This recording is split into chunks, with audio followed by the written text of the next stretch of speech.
Hi friends, ఇప్పుడు మనం చూస్తుంది పానాసోనిక్ వారి 36 వాట్ సీలింగ్ లైట్ అన్నమాట. ఇది బిగించడానికి క్లాంపులు ఈ విధంగా ఉంటాయి. ఈ క్లాంపులు స్క్రూతో బిగించాల్సి ఉంటుంది. జనరల్గా అందరూ ఏం చేస్తారంటే ఈ 2x2 సీలింగ్ లైట్ని సీలింగ్లో ఫ్రేమ్ తయారు చేయించుకొని ఫ్రేమ్లో కూర్చోబెడతారు. కానీ అలా కాకుండా ఈ క్లాంపులు కూడా ఉంటాయన్నమాట. ఈ క్లాంపులకి రెండు స్క్రూలతో బిగించాల్సి ఉంటుంది లైట్కి. సీలింగ్ లైట్ ఇలా ఉంటుందన్నమాట. ఈ క్లాంపులు బిగించడానికి స్క్రూల్ సిస్టమ్ కూడా లైట్కి ఇస్తారు. పక్కనే 2 స్క్రూలు ఉండేటట్టుగా 4 పక్కలు కూడా ఇస్తారన్నమాట దీనికి. ఇప్పుడు మనం ఇది ఎలా బిగించాలో చూద్దాం.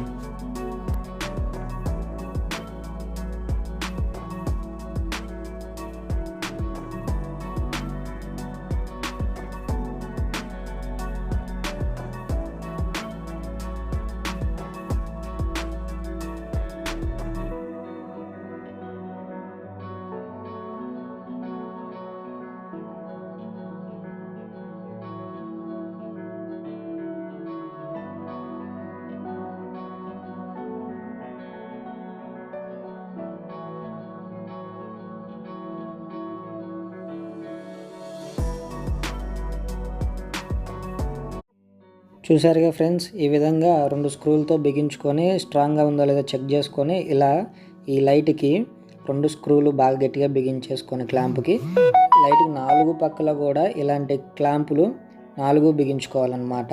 ఎందుకంటే సీలింగ్లో స్ట్రాంగ్గా ఆగుతుంది 4 ఉంటేనే.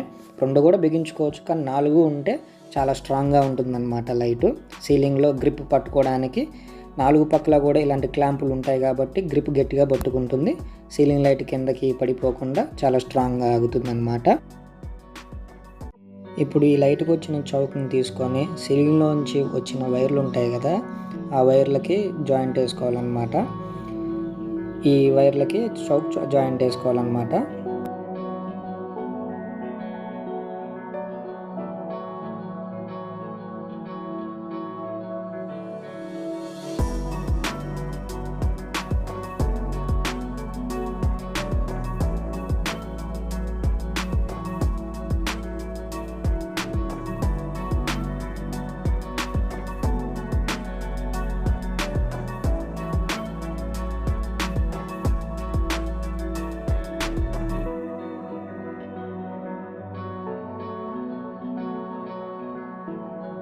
ఇప్పుడు ఆ లైట్ తీసుకొని ఆ లైటుకున్న వైర్ ఉంది కదా, అడాప్టర్ కలెక్షన్ ఇవ్వాల్సిన వైరు, అది పట్టుకొని ఆ అడాప్టర్ సీలింగ్లో పెట్టిన అడాప్టర్ని తీసుకొని ఆ లైట్కి కలెక్షన్ ఇచ్చుకోవాలి. ఆ అడాప్టర్కి ఒక సింబల్ ఉంటుంది.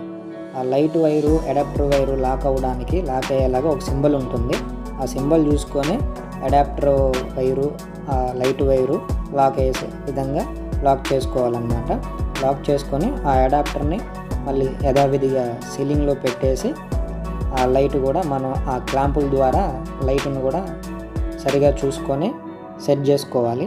ఆ క్లాంపులు అలా ఆ సీలింగ్ షీట్కి కరెక్ట్గా సెట్ అయ్యేలాగా చూసుకొని 4 పక్కల కూడా లాక్ అయ్యే విధంగా సెట్ చేసుకోవాలి ఆ క్లాంపుల్ని సీలింగ్లో.